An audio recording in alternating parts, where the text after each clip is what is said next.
Okay, we're just about ready to start finishing off our roof. We've come up with, I think, a perfect product for what we have going on here. This is a clay tile. It's going to match beautifully with the stone and some of the timbers and stuff. This is made from Ohio fire clay. It's made to kind of look like slate, although I mean it kind of looks like its own product unto itself too.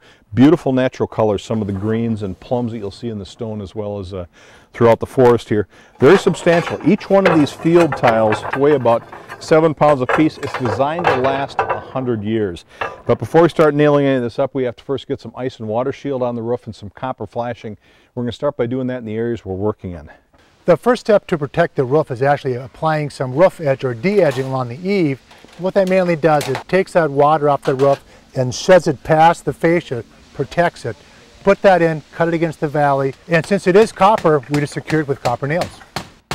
Now, if you've ever worked with ice and water shield before, you know it can be a sticky mess. I mean, it's supposed to be a sticky mess. That's what makes it work so well. It adheres to the membrane so beautifully. But to make that easier, they put in this little ripcord feature.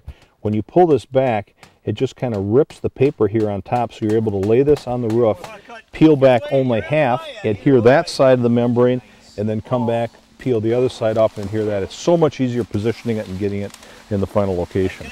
And of course, using the membrane, you're adding 2 layers of protection. One being a rubberized asphalt adhesive, and the other being a polyethylene backing.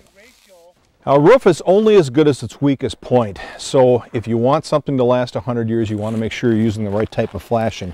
For clay tile, they recommend using copper, highly resistive to moisture and corrosion. And not only do you want to use copper for your flashing, but also for your fasteners. So we'll be using all copper nails. And with the ice and water in, now we covered up with W flashing or valley flashing. It's a big piece of copper that's bent like a fat W. Make sure it lays down nice and flat in the crotch of the valley, and then we nail that also down with copper nails.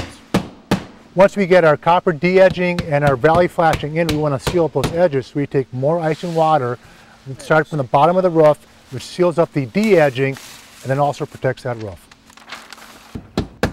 Starting this roof is a pretty common application. You have a starter strip, which is basically a piece that you nail on the end. This will overhang our copper flashing. And then you get your layout going. You basically divide your roof, and we want to go about 13 inches around that. And then you start hammering these things in.